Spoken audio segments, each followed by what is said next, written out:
Question: have we allocated enough resources to properly address the most significant cybersecurity threats? What specifically have we done? Have we allocated enough resources? No. Technology and capabilities of hackers is constantly changing.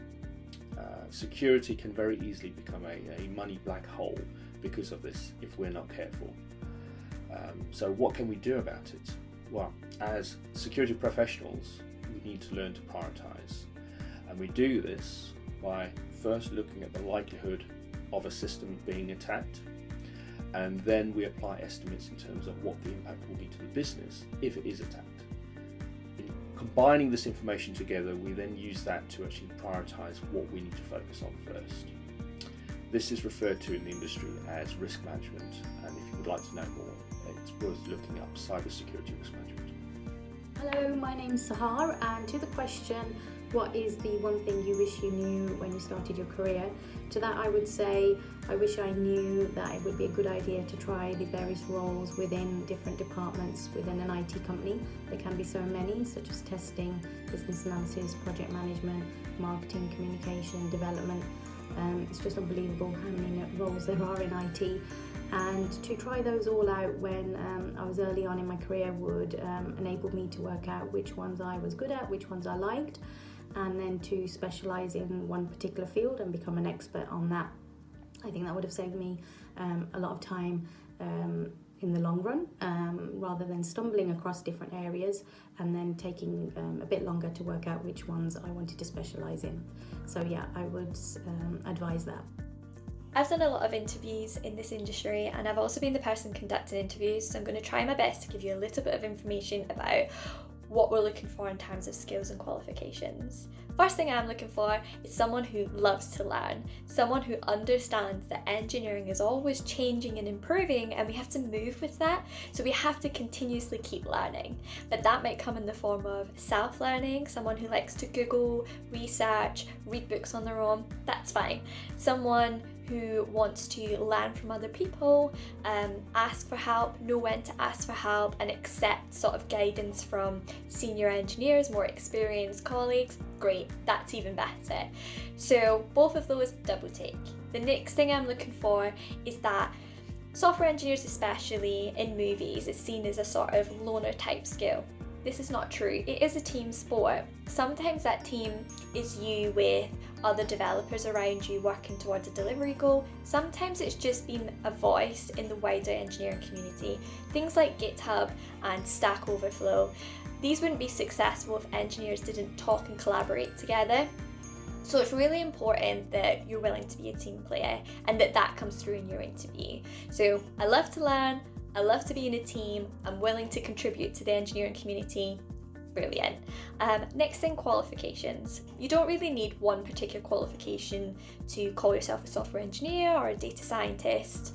In terms of apprenticeships, I'm looking for what have you been doing at home, any projects, any problems that you've solved, any challenges that you've had, any opinions on engineering. All of these things are great. It shows a passion for wanting to be in the industry. Graduates, usually this involves something that you've done at university, maybe a dissertation or a project from one of your modules. If you're going for a direct role, I would expect a degree of some sort or a certain amount of experience in particular industries, but the degree itself can be anything, usually STEM related, maths, physics, software engineering, data science, but lots of people join this industry as one role and then they move around and they learn new things and you never know where they're going to end up. But I've seen apprentices, graduates and people that have come directly into junior roles all succeed, and I wouldn't say one of them was easier or better than the other, so find the thing that suits you best and go with it. In terms of applying, websites, LinkedIn, Facebook, Twitter, all this information is out there, you just gotta go have a bit of a look. But mostly career fairs, when they come around again, they'll be your best bet to get talking to the people that actually work for the companies. Hi. This is a question from Lily, Year 8 at Dean Academy, and she asks, how long is a piece of coding for 5 minutes or longer? Okay Lily, so I think what you're asking here is how long it would take to write a piece of software. So we measure that in the number of lines of code that we've written. And so when we're building an app or a program or a game, we can write many lines of code very quickly, but it would be meaningless if the game or the app or the program that we've written didn't work or didn't do what we want to do. So when we measure the lines of code, the time it takes to write the lines of code, we measure this by the amount of time it takes from until we produce that game or app so that it's completed. Okay then, so how long does that take? So that answer depends on a number of things. Firstly, that's the language that we're using impacts this. So there's some languages that are much more simple to use than others, and they may have some templates that automatically produce code for us. And so an example of this would be Scratch, which is used in schools. Scratch is a graphical interface, and you can sort of select different coloured shapes, and you can build a program like a jigsaw, and each coloured shape represents a number of lines of code. And so it would allow you to plug these things together and produce multiple lines of code without having to write all these lines of code. There are other languages which are a bit more complicated than this, and they need to be manually written. Each line is manually written, and it might require a bit more thought before you know what all these lines of code will be that you're writing. So they could take quite a bit longer. The other thing that impacts how long it takes to write your software would be, what is the code for? What's your software for? So at home, for personal use, you could generate, a few hundred lines of code in order to produce a small game or a little calculator on your computer. And you could probably do that in a day, and your calculator or your game will sort of do its job okay.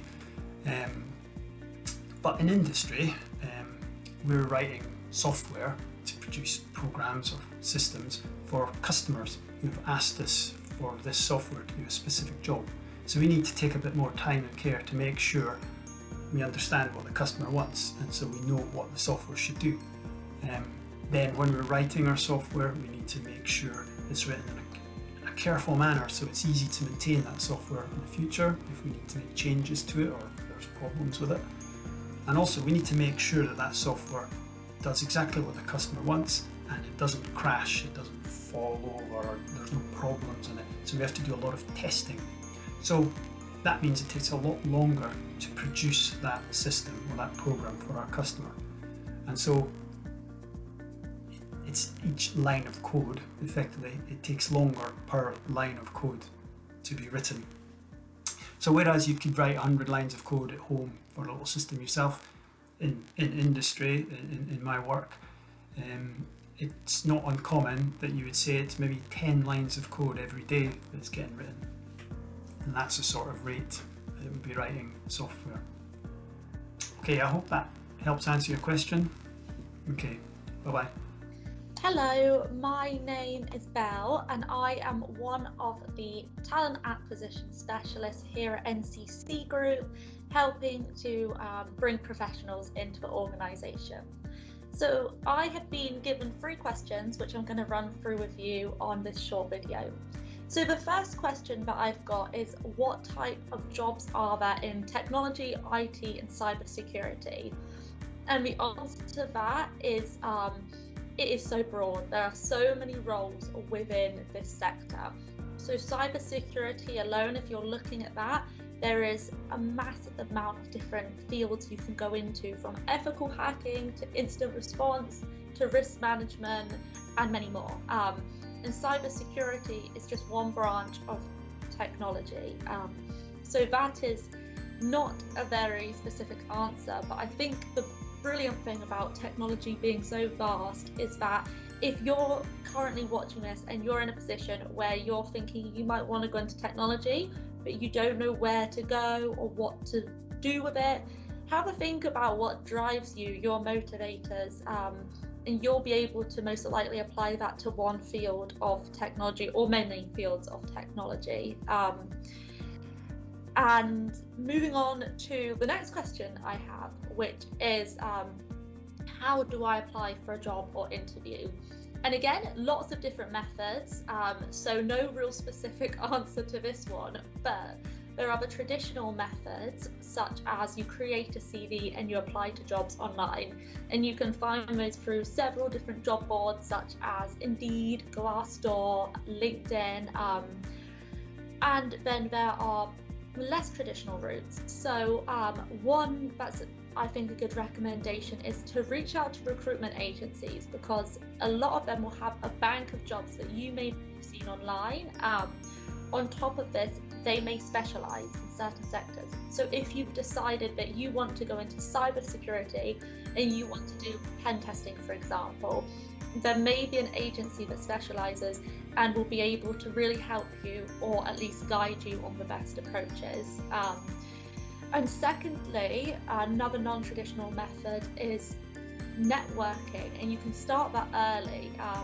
So LinkedIn, in my opinion, is such a powerful tool, and there are many brilliant professionals online who use their platform to post brilliant content, and they're really responsive to people reaching out to them with questions on what their job is like. So connect with people in the industry, join forums, join groups. You'll find lots of community kind of meetups through LinkedIn and just online. Even on Facebook, you can find some specialized job groups. So there is no kind of age limit. You do not have to have experience to join those. If you're just curious, then I would recommend going for that. And also following company pages. If there are certain companies that you'd be interested in working with, if you follow them, you can get updates and you can reach out to them about internships or work experience, and you might find that many of them can be really responsive to that because you're taking that proactive approach. And when you do get to the point of applying for a job, whatever method you decide to take, if you've got that background in networking that you can talk about, that will only help. And finally, how old do you need to be to apply? I suppose 18 upwards. So once you've finished education, at any point you can go into it. So straight out of school, or even if you've been working in a different field for 30 years and you want to change and go into technology, then anyone can go into it. And if you want to start earlier whilst you're in schools, as I mentioned, a lot of companies in technology and cybersecurity do brilliant work experience placements and internships. So by networking, you can find out which companies do that and try and get some experience to help you drive your career forward and work out where you want to be. I hope that the answers to these questions have been helpful, and thank you so much for taking the time to listen. Hi there, it's Will from CGI. Thank you very much for your question, Jack. What's the highest FPS a laptop can go to? So just quickly before I answer the question, a quick rundown of what FPS is. FPS stands for frames per second. It is the amount of images you see on your screen every second. So higher FPS is more frames per second, so smoother overall video quality, which is desirable for most things. These images are delivered by the GPU, which is a specialist CPU in the fact that it is better able to analyse blocks of data together, as in similar blocks of data. So essentially what an image is. So that, a little bit of a background on what FPS is. So to answer your question, Jack, it depends on what the laptop's doing. So high-end gaming laptops playing video games can actually achieve up to about 300 FPS, obviously depending on the game you're playing. Some games are more complex, require a bit more behind-the-scenes computational power, so that's where you'll get a lower FPS, whereas obviously on the other side some games are a little bit simpler and you can achieve those higher FPSs. When not playing games, these laptops could achieve, if they wanted to, many more FPS, but obviously that's not desirable because you're taking away some of the computational power that could be used elsewhere, so you won't actually see all of that FPS. However, in reality, monitors can only actually display quite a limited FPS, so you're talking 60, 80, 100 FPS, so a lot of the FPS you won't actually see. You won't see the increase. It'll just be very smooth, and until monitors increase in their ability to display those FPS, then yes, we won't be able to see it. But thank you very much for your question. I enjoyed answering. Lola, 11, wanted to ask the question, how does virtual reality work? So over the next few minutes, I'm going to take some time and explain some of the technologies involved with how we got there. So my name is Jacob, and I'm a senior software engineer at a company in Cheltenham. Nintendo released their Wii console with revolutionary motion controls. These were built using accelerometers and gyroscopes. Now, the mass manufacture of those, making them much cheaper, meant that technologists who were interested in virtual reality could bring that technology into the headsets, giving very accurate tracking readings for the head.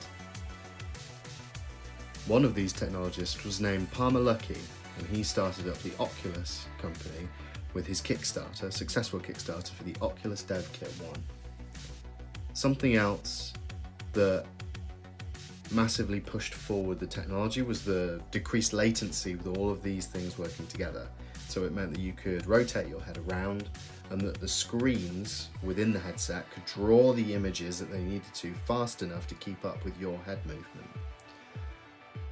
We refer to tracking the head movement as 3 degrees of freedom. And what that really means is there's 3 axes by which you can move, and it's tracked in the headset. The next step was to track a user moving around the room, and that's done predominantly with infrared cameras. This means that the person then gains what is referred to as 6 degrees of freedom, because they can rotate their head around and move up, and also move around the room and move up and down. And this gives a person full immersion into a virtual space. Then the final piece of the puzzle is to draw or render images fast enough to keep up with the movement of the person in the virtual space. I think a major part of the virtual reality experience is the introduction of your hands and being able to interact with objects in the virtual space. Now, realistically, this is just more of the same technology but applied to controllers in one's hands, or in very specific situations where hands are being tracked using the infrared cameras. And in this way, a user can either use the controller or their own hands to interact with objects, vastly increasing the immersion. So thank you very much, Lola, for your question on how does virtual reality work. I hope that I've given you guys some things to think about, and I would encourage you all to look up more and find out more in this emerging technology.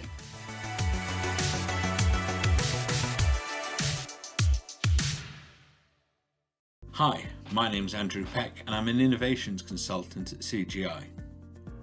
One of you's asked, how do you think technology will influence art and design in the future? Well, let's start this story by going way back to when somebody got some coloured mud and put it on the wall of a cave in the south of France to represent the biggest animals they'd hunted. You can still go see this today. And it's not too big a leap to go from mud on a wall to paint on the ceiling of the Sistine Chapel. Because art is about telling our story of being a person and sharing our thoughts, our feelings and our narrative with other people. The biggest steps have come as a result of technology. In the last 200 years we've had photography, followed by cinematography, moving pictures. But realistically speaking, the aim is still the same, to share our experiences. And there's not actually a great amount of difference between the idealized warrior monk of a Jedi Knight in Star Wars and Michelangelo's statue of David being the idealized man and Olympic competitor. So where are we going to go in the future? Well, one of the things that we might see happening is the merger of what currently are 2 separate types of entertainment and art: video games and cinema. At the moment, a company like mine helps people who are training and operating in complex and hostile environments by giving them realistic simulations, giving them ways to interact with the world that are digitally augmented. Maybe they're wearing a virtual reality visor, which means that they're immersed in a virtual world so they can practice without risk. Maybe they're wearing a single monocle which gives them an augmented reality overlay. So maybe the art of the future is you walking on the way to school and meeting your favourite Disney characters. They'll walk next to you and only you can see them, and they'll help you practice your times tables. Or maybe instead of watching a film on a big screen, you'll wear a headset and you'll be able to walk round and talk and interact with the characters, and they'll respond in character, and you'll be able to choose who you are in that story. Wouldn't it be interesting to be in the castle in Arendelle in Frozen and be able to go dance at the party, or see what other people are doing, or try the food?